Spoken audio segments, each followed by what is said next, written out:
Hello and welcome, I'm your host elizibar, and this is a weird video. It's a different kind of video. It's a new kind of video. So I got requested, or suggested, or however you want to think about it. Oh, I just have this Midtown comic bag over here. I don't know. It was just laying on top of this short box. Whatever. Doesn't matter. I got requested, hey elizibar, why don't you do a video where you like rank the books you've read in a week? And I got thinking about it. And on the one hand, it's kind of like, well, I sort of do that with my reviews anyway. Like, I review stuff that just comes out, you know? Okay, fine. Legit, right? You know? But then I thought about it some more. There's more to how you rank things than just this is what my thoughts are about something. Like a ranking is, what order do I place things in? So like what order should these books be in? I'm just kind of going through stuff here that was in my short box. Let's see, I didn't read these this week. I just need to get filed. I read Titans. No, I didn't actually read Rags 4 this week. We can just put that aside. If I did, it would be somewhere near the top of the list. Let's see, I didn't read Neon Trash. We can just put that aside. I got to put that back in the bin.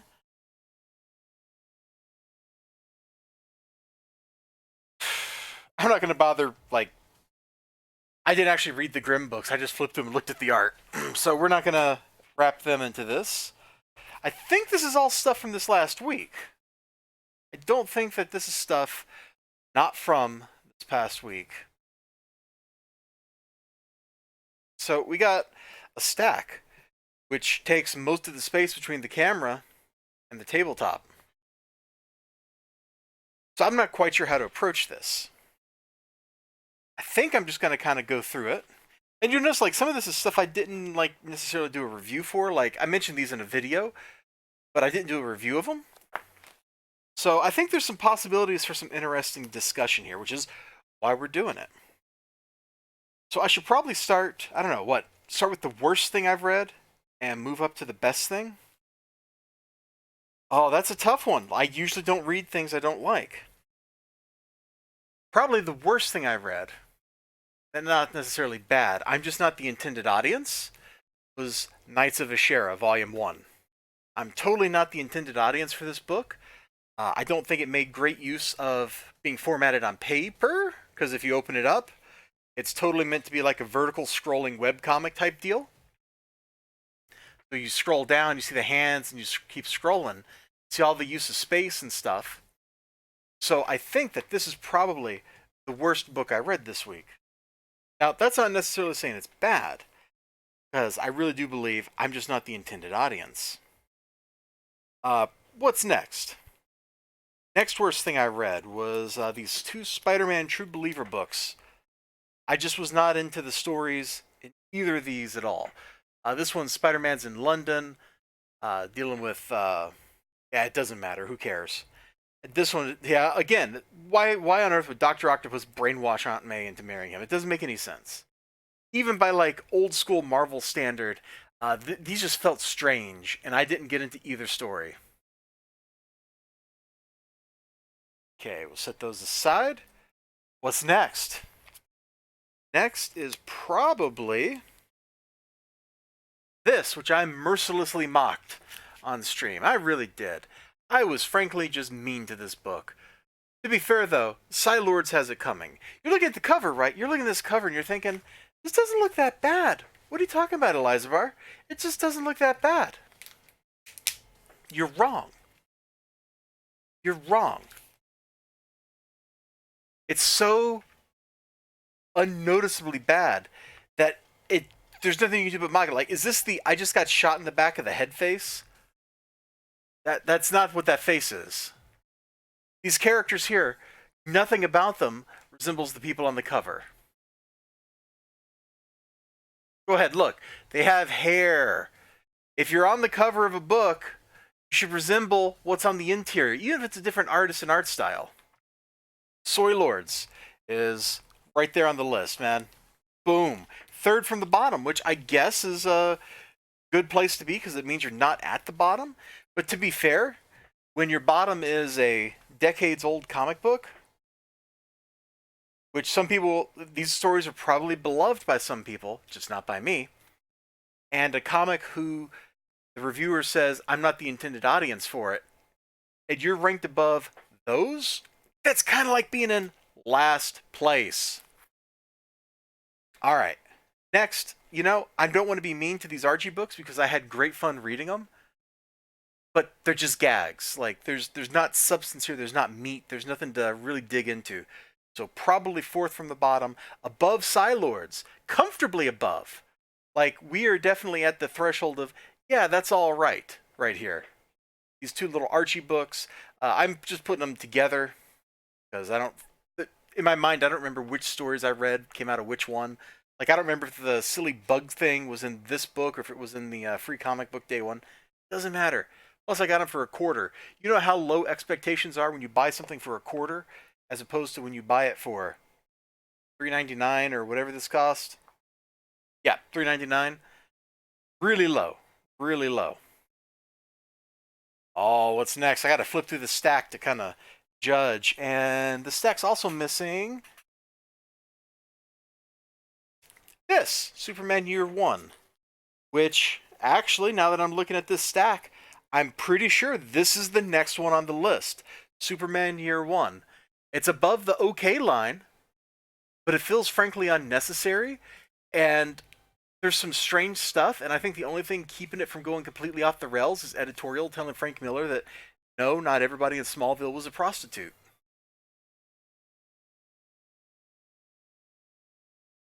Let's see. I think the Titans story or the Batman story would be next from the bottom. I should really have written the list down so I could count off as we go up, as we get nearer the top of the list. But we still got a lot of books to go.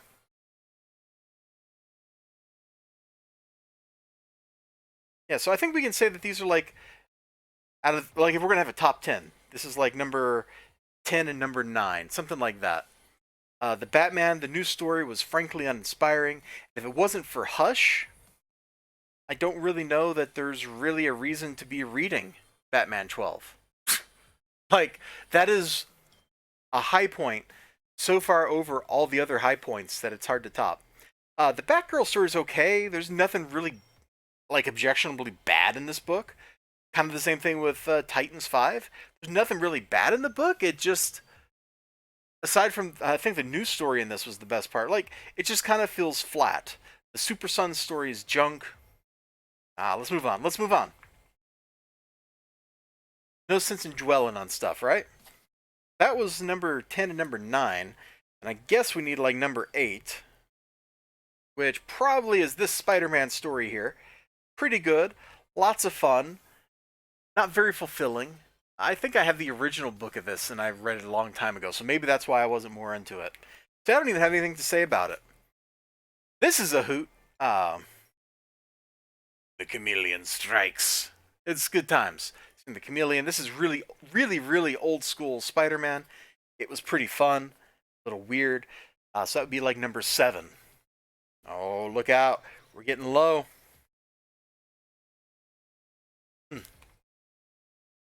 No, actually, I really like that Swamp Thing. Oh, this is where the going gets hard. Number 6 would have to be this. I think I am the intended audience for this book. I'm not sure how big that intended audience is, but I'm definitely in it. Idols of Silencier definitely coming in at a 5. I'm enjoying the story and the mystery, trying to understand what's going on, unraveling the mystery of the little statuette, the idol, the titular idol that the guy brought with him. I find it very intriguing, and the art is just pretty. It's just pretty. Oh boy, we're getting into some rarefied air. I think I got to drop the Flash in here. Number 4 is a very satisfying issue. There was great repetition in the fact that Captain Cold is in the news story and he's in the Flash story. The Adam Strange story, it's there. But the Captain Marvel, the Shazam story, oh, so good. This was a great issue. This is the best issue of The Flash. This is a very close contender for my favorite DC book of the week. And there's a lot of them. I I guess number 3.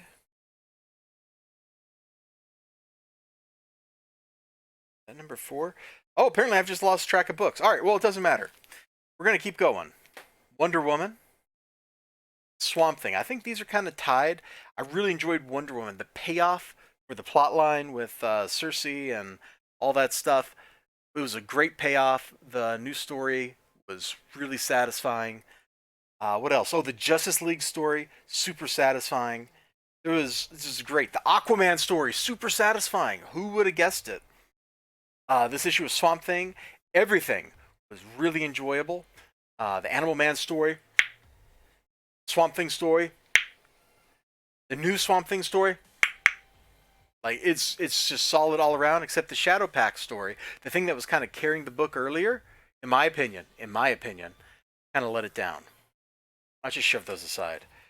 All right, we're just going to pretend that we're counting down from 3. Oh my God, Livewire made it all the way up to number 3. I didn't see that coming. I really didn't. But as I was thinking about my books, yeah, I think Livewire really, I enjoyed this issue that much. It's kind of like there's a lot of echoes of stuff that was earlier in the series where she gets captured, stuff. But the dialogue, the betrayal, the fight, all that kind of stuff was super satisfying. I wish the art was a little different, but the artist, I think, is really kind of firing on all cylinders in this issue. The facial expressions were super dope. Would recommend.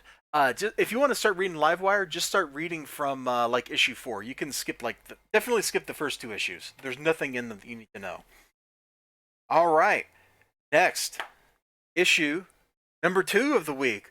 Wolverton, Thief of Impossible Objects, issue 2. It's a great swashbuckling action adventure thief story thing. There's a quotation. Is it? I can't look at the back of the book. It's something like, he's reminiscent of Errol Flynn. He is. He's just a great little thief character. There's a lot of classic dynamics. It's kind of like what if Lupin was a thief that was British and it wasn't written by a Japanese guy. Like that's kind of the dynamics that's going on in this book, and it's fun. It was super fun to read. The coloring was eye-drawing, eye-catching. The coloring helped you read the book. It showed you what was important, which is always fun. Great stuff. And then finally, I'm just including all 3 of these together as a single thing. I finally got around to reading this Kickstarter book I got, or maybe it was an Indiegogo. I don't remember where it came from in that regard. The video for this went up just yesterday, and T-Bird and Throttle, super satisfying adventure, superhero adventure story with betrayal, intrigue, mystery, excellent writing, very stylish art. I find Josh Howard's art style pretty good. It looks like a cartoon. Like, in my mind, I can see this stuff, how it would move on screen. Very enjoyable. So that's my Reads of the Week. I guess that's what we'll call this. Elizibar's Reads of the Week. Look at that. That's like a cameo for the villain of the book right there. Gruesome was here. Bird and Throttle, super good stuff. Next time I do this, I'll actually take the time to write down like what's going on. That way I can have a consistent numbering scheme and not like have 2 number 4s or whatever. But that's how I feel about the books this week. And I think these are all just books I've read this week. Some of them I got 2 weeks ago. Some of them I've had, like in the case of T-Bird and Throttle, I got that in the mail like a month ago or something. I just now got around to reading it. But that's kind of what this is. It's Reads of the Week. So it's not necessarily new stuff. Not necessarily things that came out this week or even the previous week. But it's just Reads of the Week, what I'm reading. Let's give this a try. Let me know what you think in the comments below. I really appreciate it. There should be some stuff you can click on down there for social media, and there's probably going to be some things up here. And I'll see you all, I hope, next time. Till then, you have a great day. Bye-bye. Squeaky chair!